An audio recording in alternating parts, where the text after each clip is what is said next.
उल्लास जाबाज 24/7 TV news, शहर का आईना। नमस्कार, मैं प्रेम जामनानी, आप देख रहे हैं उल्लास जाबाज न्यूज। शहर की ताजा तरी खबरों से बने रहने के लिए उल्लास जाबाज यूट्यूब चैनल को सब्सक्राइब कर बेल आइकन को क्लिक कीजिए। गणेश उत्सव के दौरान शांति और सुरक्षा सुनिश्चित करने के लिए शुक्रवार शाम को पुलिस और गणेश मंडलों के बीच एक महत्वपूर्ण बैठक आयोजित की गई। बैठक में 57 गणेश मंडलों के प्रतिनिधि, मनपा के नोडल अधिकारी गणेश एमपी, बिजली विभाग के अधिकारी और वरिष्ठ पुलिस निरीक्षक विष्णु तमाने सहित अन्य अधिकारी उपस्थित थे। बैठक में गणेश उत्सव के आयोजकों को निर्देश किया गया कि गाइडलाइन को सख्ती से पालन किया जाए, अन्यथा कानूनी कार्रवाई की जाएगी। सोशल मीडिया पर किसी भी प्रकार की आपत्तिजनक संदेश प्रसारित करने पर तुरंत कार्रवाई की जाएगी। ध्वनि प्रदूषण को सीमा का उल्लंघन न करने की सख्त हिदायत दी गई और नियमों का उल्लंघन होने पर कठोर कदम उठाने की चेतावनी दी गई। वरिष्ठ पुलिस निरीक्षक विष्णु तमाने ने बताया कि गणेश उत्सव के दौरान विभिन्न स्थानों पर सादे कपड़े में पुलिसकर्मी तैनात रहेंगे, जो लगातार निगरानी करेंगे। ट्रैफिक की समस्या उत्पन्न न हो, उसका भी ध्यान मंडल के लोगों को ध्यान में रखना होगा। इसके अलावा आगामी चुनाव के मद्देनजर मंडलों द्वारा लगाए जाने वाले राजनीतिक होर्डिंग को भी सख्ती से निगरानी की जाएगी। गणेश विसर्जन के दौरान किसी भी अप्रिय घटना से बचने के लिए विसर्जन घाटों पर सुरक्षा के विशेष इंतजाम किए जाएंगे। वहीं बैठक का उद्देश्य गणेश उत्सव को शांतिपूर्ण और सुरक्षित तरीके से संपन्न कराना था, जिसके लिए सभी पक्षों ने आपसी सहयोग का आश्वासन दिया। उल्लासनगर पुलिस थाने के वरिष्ठ पुलिस निरीक्षक विष्णु तमाने ने गणेश उत्सव के दौरान पुलिस और गणेश मंडलों के बीच बेहतर समन्वय की आवश्यकता पर जोर दिया। उन्होंने कहा कि मंडल के सदस्यों को अपनी समस्याओं की जानकारी पुलिस को देते रहना चाहिए, ताकि वे कानून के दायरे में रहकर उत्सव मना सके। इस उद्देश्य से एक बैठक का आयोजन किया गया था, जिसमें विष्णु तमाने ने विसर्जन के समय रथ की ऊंचाई को नियंत्रण रखने की सलाह दी, ताकि किसी प्रकार की अनहोनी से बचा जा सके। इसके साथ ही उन्होंने मंडलों से अपील की है कि वे कानून के अनुसार डीजे बजाएं और रास्तों के अवरुद्ध न करें, ताकि आम जनता को किसी भी तरह की असुविधा का सामना न करना पड़े। उल्लासनगर पोलीस स्टेशनवरून आमच्याकडून स्वागत करतो।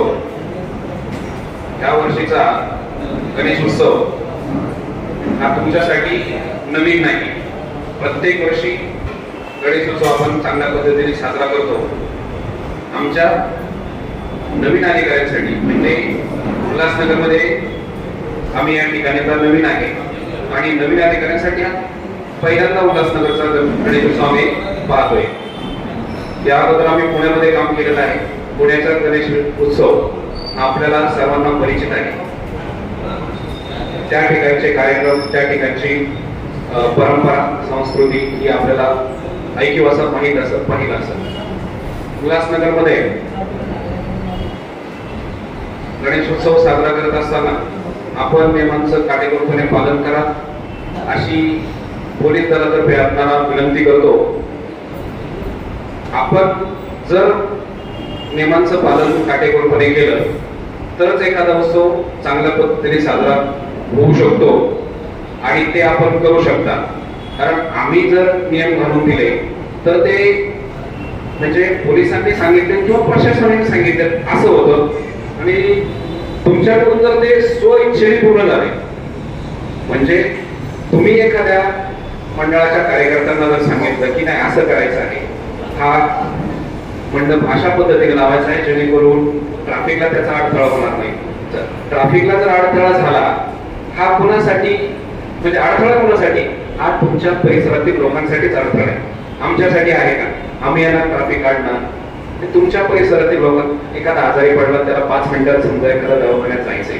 आपण गणेश उत्सव साजरा करत असताना वेगवेगळ्या समाजाचे, वेगवेगळ्या धर्माचे, वेगवेगळ्या पंथाचे लोक येऊन गणेश उत्सव साजरा केला जातो आणि तो गणेश उत्सव साजरा करताना वाद व्हायला नको। त्यानंतर आपण मंडपाची तयारी करतो। मंडप हा अशा पद्धतीने कुठे उभारावा याची परवानगी आपल्याला घ्यायला पाहिजे महानगरपालिकेकडून, जेणेकरून तो रोडवर आला नाही पाहिजे। रोडवर आला तर ट्रॅफिक, मी मगाशी सांगितलं, त्याचा काय इश्यू होऊ शकतो। नंतरचा मुद्दा आहे की आपण ज्यावेळेस आपली स्थापनेची मिरवणूक निघते, त्या मिरवणुकीमध्ये किती लोक असणार आहेत, किंवा आपल्याकडे ते ढोल पथक असणार आहे का, किंवा आपण दुसरं काही वाद्य लावणार आहेत का, किती लोक येणार आहेत, आणि महिला जर असतील तर त्या महिला संबंधित आपण काय उपाययोजना केल्या आहेत? आपल्या मंडळामध्ये महिला भगिनी येत असतात आणि त्या महिला भगिनीची सुरक्षा ही आपलं काम आहे, बरोबर आहे? कारण इतर ठिकाणावरून बाहेरचे जे लोक येणार आहेत आणि ते वेगळ्या पद्धतीनं जर तुमच्या मंडळात येऊन तुमच्या मंडळाचं नाव जर खराब करणार असेल, काही कालगोटलं, तर तुमचे लोक त्या ठिकाणी पाहिजे, मग हा आपल्या मंडळातला नाही आणि या ठिकाणी आला तर त्याच्यावर त्याचं तुमचं लक्ष पाहिजे. तुमचं लक्ष असं गर्दीचा फायदा घेतो, वेगळ्या पद्धतीने, वेगळ्या नजरेने, वेगळ्या अँगलने पाहून वेगळ्या पद्धतीने काही पण करण्याचा प्रयत्न करत असतो, जेणेकरून त्या मंडळाचं नाव खराब नको व्हायला, हा सांगण्याचा उद्देश आहे. आपले स्वयंसेवक त्या ठिकाणी असावे आणि स्वयंसेवकांनी मंडळाच्या मध्ये येणाऱ्या महिला कोण असणार आहे? तुमच्याच परिसरातील, तुमचेच परिसरातील लोक असतात, तुमच्याच परिसरातील महिला असतात, त्यांची एक सुरक्षा आपलं काम आहे. पोलीस त्या ठिकाणी असणारच आहे, परंतु आपणही सतर्क असलं पाहिजे त्या बाबीसाठी. त्यानंतर आपण मूर्तीची स्थापना करतो. मूर्तीची स्थापना केल्यावर की पहिल्या दिवशी बरेच जण असतात, नंतर हळूहळू प्रत्येकाचे काम असतात, जॉब असतो, प्रत्येकाचे घरचे काही इथंच थांबा असं हे करून देणार नाही. मग आपण मंडळाचा ज्या वेळेस गणपती बसवतो, मग 24 तासासाठी याने 2 तास, त्याने 2 तास, त्याने 2, आपण असं एक वर्गवारी केली पाहिजे. वर्गवारी केली का होतं, एकच काही जास्त वेळ थांबवू शकत नाही. मग आपण वर्गवारी केली पाहिजे, याने 2 तास थांबलं, त्याने 2 तास थांबलं, परंतु 24 तास तिथं कोणीतरी पाहिजे. समजा रात्रीचा कोणी नसलं, तुम्ही तो पडदा लावता आणि एखादा जनावर हार ओढला किंवा काही मूर्तीला इजा झाली किंवा मूर्तीचं नुकसान झालं, तर त्याचा परिणाम पूर्ण याच्यात होतो. कारण हात तुटला किंवा काही एक्सपायर्ड मूर्तीचं काही पण झालं तर ही जबाबदारी आपली. म्हणून स्वयंसेवक नेमणं हे गरजेचं आहे. परंतु काही असे एक वस्तीतले किंवा एखाद्या याच्यातले 4-5-10 घर येऊन एक गणेश मूर्ती स्थापना करतात, त्याला विरोध नाही, परंतु त्याचा आमच्याकडे रेकॉर्डच नाही. आणि उद्या तिथं काही झालं तर त्याचा परिणाम भोगावा लागतो ना. आपल्या सगळ्या दरवर्षीच मीटिंग होत असते, दरवर्षी सूचना दिल्या जातात, परंतु मीटिंगवरती सूचनाही दिल्या जातात, खूप कमी जण पाळतात. बरेच जण नंतर डीजे जसा वाजवायचा तसा वाजवतात. म्हणजे काही त्या ठिकाणी गणपती बाप्पा जो आहे, तो गणपती बाप्पा नाराज होतो एकदम, त्याच्या पुढच्या प्रकारची गाणी लावली जातात. कोंबडी बिबडी असते, गणपती समोर कोंबडी पळते, आणखी पुण्य बदनाम होते. तर हे ज्या गोष्टी आहेत जरा कुठेतरी त्या थांबल्या पाहिजे. कारण काय, उत्सव हा साजरा झालाच पाहिजे. उत्सव साजरा होताना लोकांना लोक प्रबोधन काहीतरी करा म्हणतो, जाऊ दे बसलेच ना, मग ते दुर्लक्ष करावं लागतं का, तर हे कार्यकर्ते साध्य विसर्जन करणार आहेत असं त्यांनी आश्वासन दिलेलं असतं.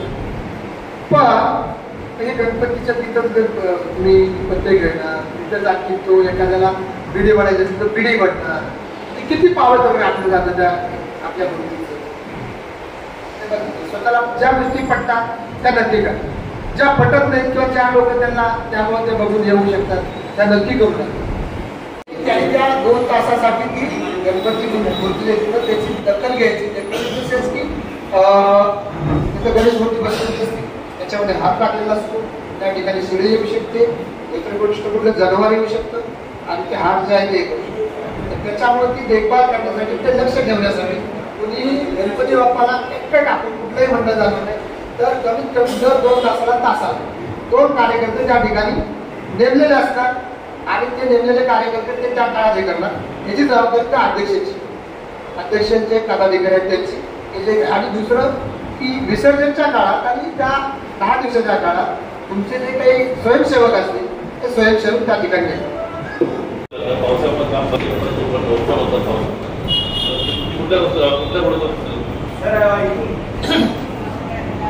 गणपतीच्या पूर्वी खड्डे भरण्यात येतील, त्यांना विसर्जन मार्ग म्हणून त्याच्यामध्ये गणपती येण्यापूर्वी काम पूर्ण होईल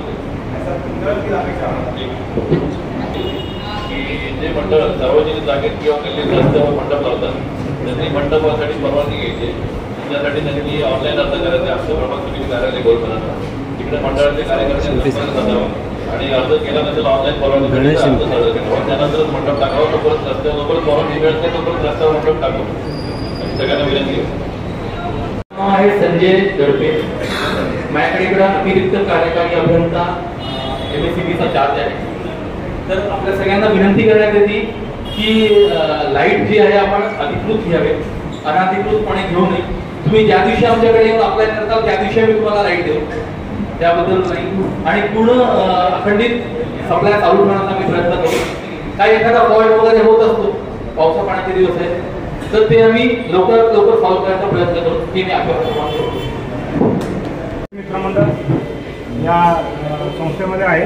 तसेच तर महानगरपालिकेतर्फे जे विविध आपल्या शहरामध्ये गणेशोत्सव किंवा इतर सण साजरे होतात त्या समन्वय समितीमध्ये मी कमिटीमध्ये आहे ॲज एक सदस्य म्हणून. तर राकेश कोमकरांनी दादांनी जसं सांगितलं की लाईटीचा एक इश्यू आहे आणि त्यानंतर त्यांचा मानधनाचा विषय, मी त्या कमिटीमध्ये असल्याकारणाने सदर विषय हे दोन्ही विषय मी आयुक्तांशी आमच्या मागच्या आठवड्यामध्ये मिटिंग झालेली आहे.